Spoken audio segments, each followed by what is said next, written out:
da kažemo, pod navodnicima dunjaličke moći i tako dalje. Međutim, to je znači da kažem ukratko, a sad ima jedna stvar koja nas posebno ovdje treba da interesuje. I jedna stvar o kojoj trebamo sigurno da porazmislimo, a to je, pogledajte ovo, da postavimo pitanje kakve veze taj problem u Palestini ima sa nama. Kakve veze na kraju krajeva taj problem muslimana danas u Afganistanu, problem danas muslimana u Čečeni, problem danas muslimana bilo gdje, kakve veze ima sa nama. Međutim, posebno kakve veze ima problem u Palestini. Mi znamo prije svega jedna stvar o kojoj ne trebamo puno govoriti, čemu nas uči to naše islamsko bratstvo. Znači gdje god ima neki problem, neka poteškoća sa nekim muslimanima, da je obaveza drugih muslimana da pomognu te muslimane. Međutim, kada je u pitanju Palestina, ima tu još nešto više od samog toga. To je prije svega da je ta zemlja sveta zemlja. Jer mi imamo više hadisa Allahovog poslanika sallallahu alaihi wa sallam u kojima se govori o vrijednosti zemlje Šama. U kojima se govori o vrijednosti zemlje Šama. A kada se kaže Šam, znači taj izraz koji se koristi u tradicionalnoj literaturi islamskoj, to obuhvata područje današnje Palestine, Sirije, Jordana i Libana. Znači prije kada bi se reklo Šam, misli se na ove 4 države.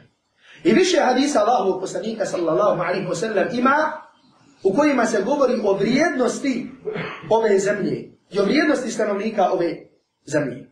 Pa je tako veliki broj ili jedan broj islamskih učenjaka pisao zasebna djela u kojima je sabirao hadisa u kojima se govori o vrijednosti Šama i stanovnika Šama. Među njima je bio šejh Islam ibn Tajmije, rahmetullahi alejhi, koji je napisao jedno djelo koje zove Fadail Šam.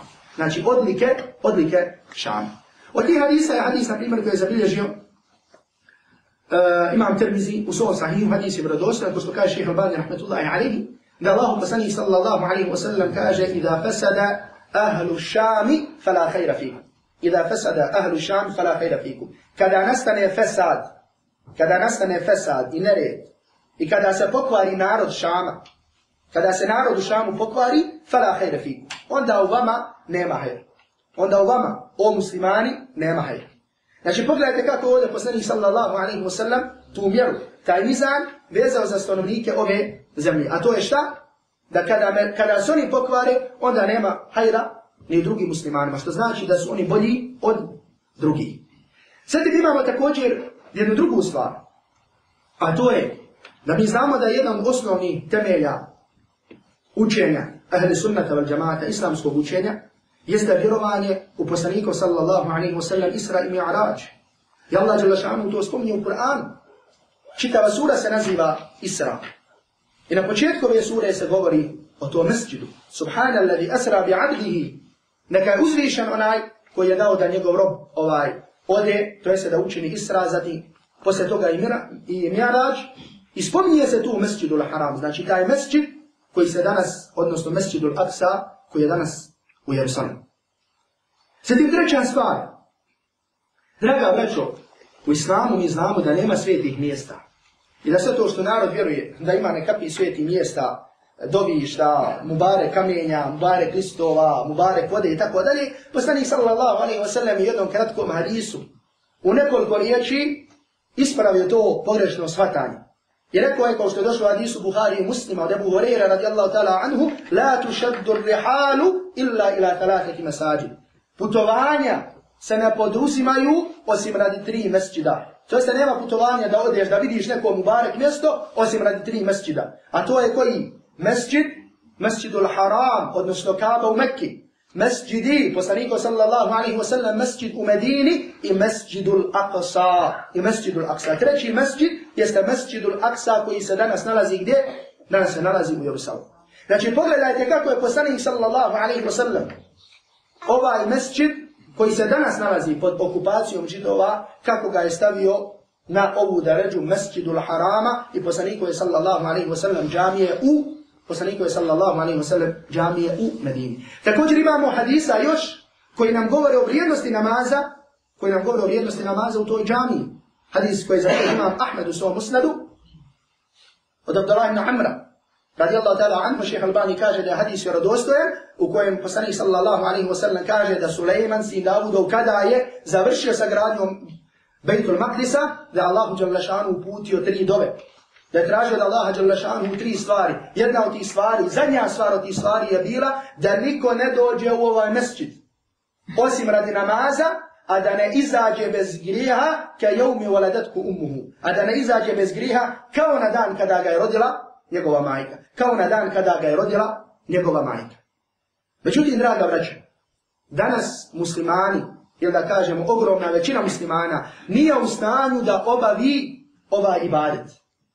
Nije u stanju da obavi ovaj ibadet. I zato je prije adet hađija ovdje kod nas bio. Prije kada se išlo na hađ, prolazilo se i kroz Jerusalam, prolazilo se i pored Masjidu Aksa. Zato što je od sunneta, zato što je pohvalno, znači da se posjeti i to mjesto.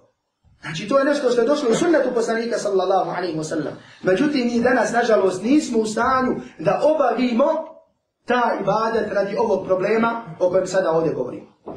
I najbolje ćemo shvatiti važnost ovoga problema ako pogledamo šta za nas znači Kaaba u Mekki i šta za nas znači poslanikova sallallahu alaihi wa sallam džamija u Medini. Svako onaj koji je otišao na hadž, koji je otišao na umru, nije došao ili otišao, a da iz njegovih očiju nisu tekle suze. Zato što je Allah Đalešanu dao u srce svakog iskrenog muslimana da osjeća neku posebnost, da osjeća neku posebnu ljubav prema tim mjestima. Pogledajte Mekke, subhanallah. Znači jedno malo mjesto, koje na naša ovdje da kažemo kasaba, oko nje je sve brda. Međutim, musliman kada dođe, osjeti nešto posebno. Kada dođeš u poslanikov sallallahu alaihi wa sallam džamiju, kada dođeš u Medinu, ne osjeti li čovjek nešto posebno? Čovjek koji nije otišao, koliko želi da ode. Još uvijek ima naših starih hađija koji idu moleći Allaha Đalešanu da tamo umru. Moleći Allaha Đalešanu da tamo umru. Zamislite kada bi jedan od tih svetih mjesta bio okupiran. Bil to bio problem koji bi se ovako pojavivao kada dođe kada se pojavi problem, neko bombardovanje, kada se pojavi posebno neko ubijanje, kada se na medijima o tome više govori, ili bi to za nas bio problem svakog dana? Sigurno bi bio problem svakog dana. Pa zašto onda problem Palestine? Zašto onda problem Mesdžidul Aksa nije naš problem svaki dan? I zašto posebno ne obratimo pažnju na tu stvar?